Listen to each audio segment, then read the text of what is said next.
네, 말씀을 전하겠습니다. 여러분 혹시 월요병이라는 말을 들어보셨나요? 월요병? 네, 그림에 나와있지만 I Hate Mondays에서 요즘에는 많은 사람들이 월요일만 되면 육체적 피로나 힘이 없음을 힘이 없대요. 그래서 사람들이 월요병이라고 이제 그런 말도 지었더라고요. 근데 재밌는 건 이 월요병 증상에 걸린 대부분의 사람들은 월요일 오전 11시 16분이 되기 전까지 묻지 않는다고 해요. 여러분들 가운데 그런 사람이 있는지 모르겠습니다. 또 월요일에는 어느 요일보다 많은 직장인들이 지각도 하고요. 사람들은 월요일이 다가오는 것에 대해서 평균적으로 12분간 불만을 얘기한답니다. 심지어 월요일엔 심장병 빈도가 가장 높은 날이라고도 합니다. 다른 요일에 비해서 심장병에 걸릴 수 있는 확률이 20%가 증가한다고 합니다. 사람은 반복되는 것을 좋아하지 않죠. 만약 똑같은 월요일이라도 그날에 내가 승진을 한다거나 아니면 두둑한 보너스를 받는다거나 혹은 아직 결혼하지 않은 총각이 월요일에 이제 소개팅을 한다. 그러면 월요일이 정말 기다려질 것입니다. 따라서 사람들이 월요병에 걸리는 이유는 월요일이라서라기보다는 반복되는 일상에 대한 지루함과 무료함, 또 답답함 등으로 인해서 나타나는 증상일 것입니다. 사람은 누구나 새로움을 추구하고 독창적이기를 원합니다. 특별한 삶을 살기 원하죠. 하지만 대부분의 사람들은 매일매일 새롭고 영화처럼 독창적이고 흥미진진한 삶을 살기보다는 오늘이 어제 같고 어제가 오늘 같고 또 오늘이 내일 같은 지루한 삶을 살아갑니다. 아침에 눈을 떠도 오늘 하루에 대한 기대감으로 산뜻하게 출발하기보다는 습관적으로 일어나서 화장실로 향합니다.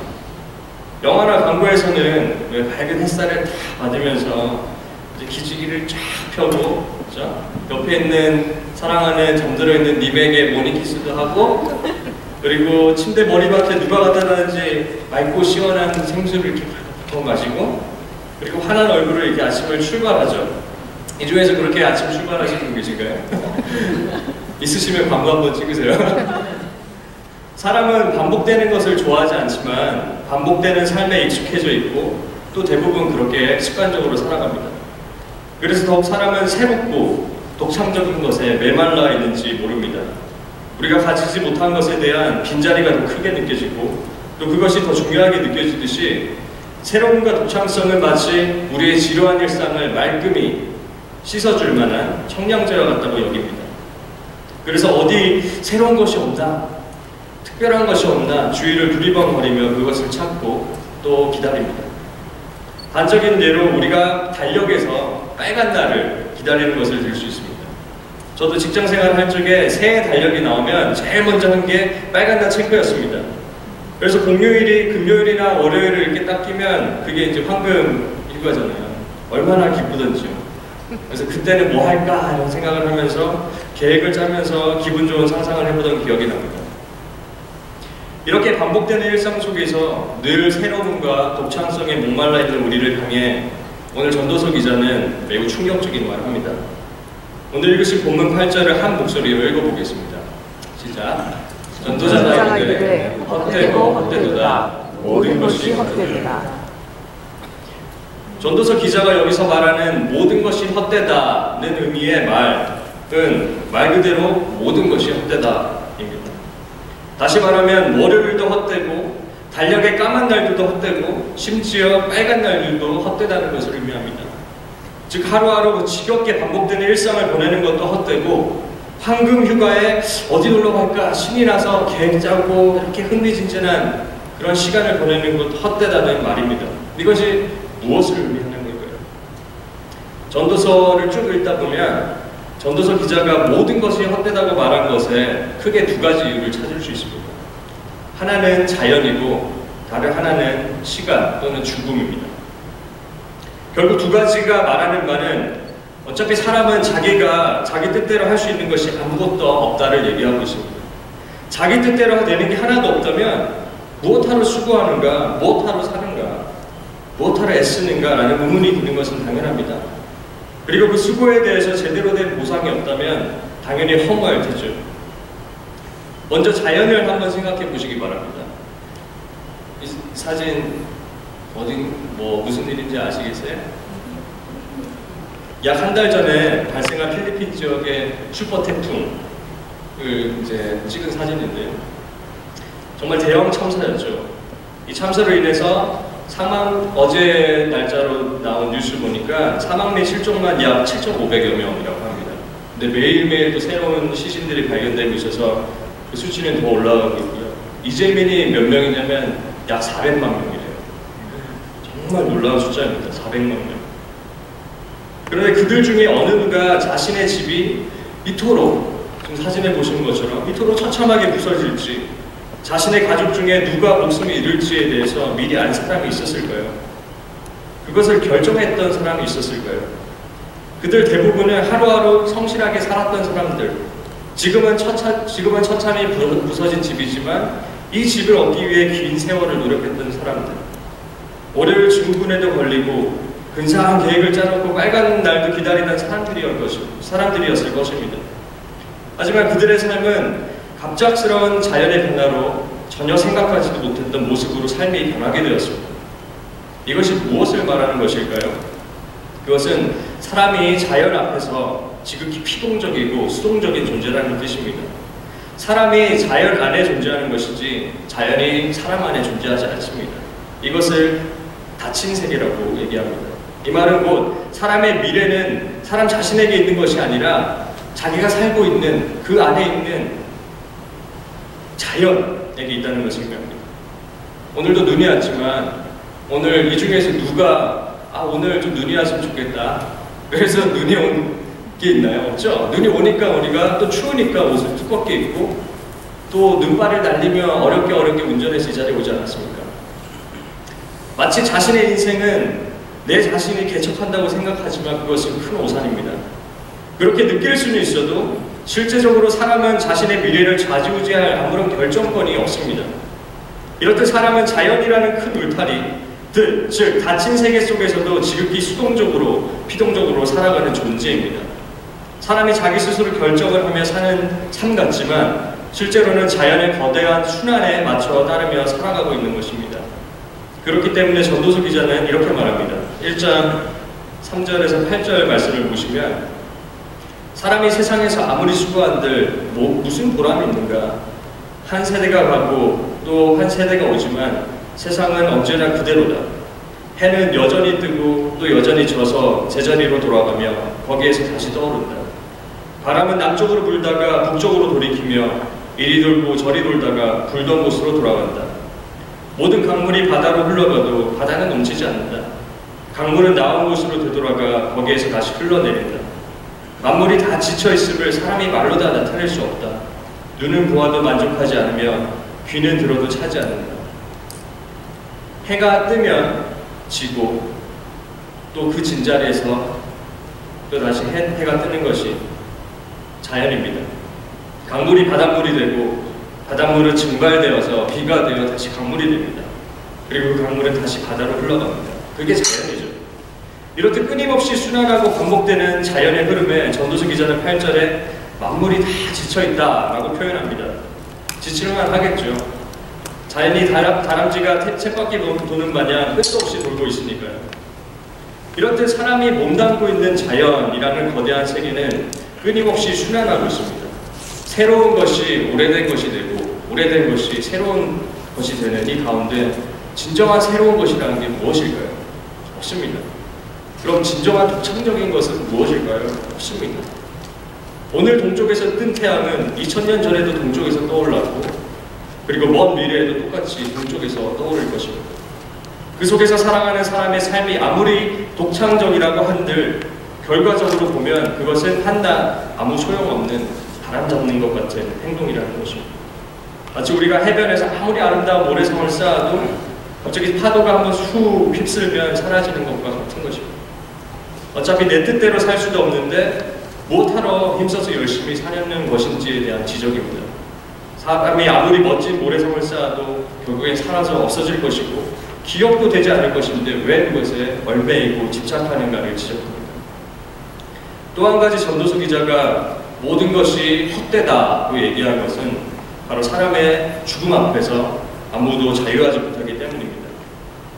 오늘날 세계 인구가 70억 명이라고 하는데요. 그 70억 인구 중에서 한 명의 열애 없이 모두 다 나이를 먹고 모두 다 언젠가는 반드시 죽게 됩니다. 저를 비롯한 여기 계신 모든 분들도 열애가 없습니다. 정말 죽음은 세상에서 제일 공평한 것 같습니다. 지위 고하를 막론하고 사회적 배경을 막론하고 누구나 딱 한 번씩만 죽을 수 있습니다. 하지만 어차피 죽는 것이라면 끝은 정해져 있고 왜 사람은 오늘도 이렇게 힘들고 고단하게 살아야 하는 걸까요? 어차피 죽는 건데 왜 조금이라도 더 수명을 연장하려고 비싼 돈을 들여가며 병원 신세를 지는 걸까요? 사람이 죽는 것에 대해서 아는 것은 5가지가 있다고 합니다. 첫째는 누구나 죽는다. 둘째는 순서가 없다. 셋째는 아무것도 가져가지 못한다. 넷째는 대신할 수 없다. 마지막으로 5번째는 경험할 수 없다. 사람은 누구나 모든 사람들이 다 죽는다고 하면서도 자신을 마치 죽지 않을 것처럼 생각합니다. 사람이 죽으면 한 평도 안 되는 땅이면 족하고 요즘같이 화장을 하는 경우라면 작은 항아리 하나면 족합니다. 때로는 땅이 전혀 필요 없는 경우도 있습니다. 그러나 사람이 살아있는 동안 얼마나 힘들게 땅, 재산, 명예, 권력 등에 집착하고 그것을 어떻게 하면 더 많이 가질까 고민하며 삽니다. 이에 대해 전도서 기자는 우리의 모든 노력이 허무한 것이라고 딱 잘라서 얘기합니다. 심지어 정의와 부정의를 나누는 것, 슬기로움과 어리석음을 나누는 것, 사람과 동물을 나누는 것, 구분하는 것조차도 허무한 것이라고 얘기합니다. 착한 사람도 악한 사람도 똑똑한 사람도 어리석은 사람도 사람이든 동물이든 그 호흡이 끊기면 어차피 다 죽기 때문에 그렇습니다. 정리해보면 이렇습니다. 전도서 기자가 모든 것이 헛되다고 얘기한 것에는 2가지 이유가 있다고 말씀드렸습니다. 하나는 사람이 자연 속에 살고 있다는 것이고 그리고 사람은 누구도 죽음에서 자유롭지 못하기 때문입니다. 이것을 그림에서 잠깐 보시면 이게 좀 재밌는 그림인데요. 이게 박스가 있죠. 조그마한 상자가 있고 거기에 이제 곰돌이가 있습니다. 사람이라고 생각하시고 박스를 자연이라고 생각하세요. 그러면 자연 안에 사람이 있습니다. 그 자연이 동그라미면 그 동그란 데 사람을 맞춰 살아야 됩니다. 만약 그 박스가 세모면 세모에 맞춰 살아야 됩니다. 인간은 그렇게 자연 속에 피동적으로 머물러 있는 존재입니다. 또 그 박스 안에서 인간은 언젠가 시간이 흐르면 죽음을 맞이하죠.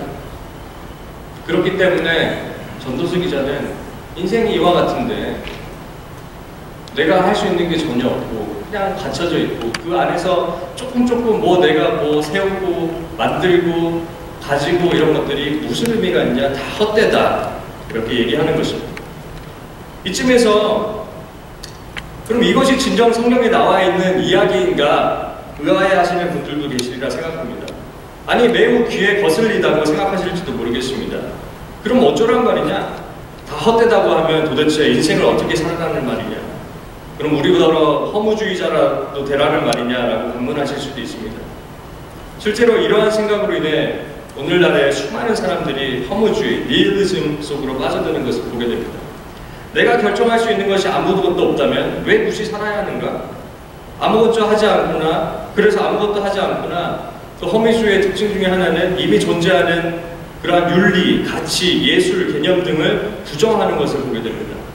즐거움, 정의, 열심히 사는 삶, 아름다움 등등 기존에 포기하고 지켜야 한다고 생각했던 가치들을 모조리 헛된 것이라고 부정합니다. 그리고 그것이 더 발전되면 모든 것을 부정하다가 그것이 극단적으로 치우치면 자기 존재마저 부정하고 그것이 이어져서 자살로까지 이루어집니다.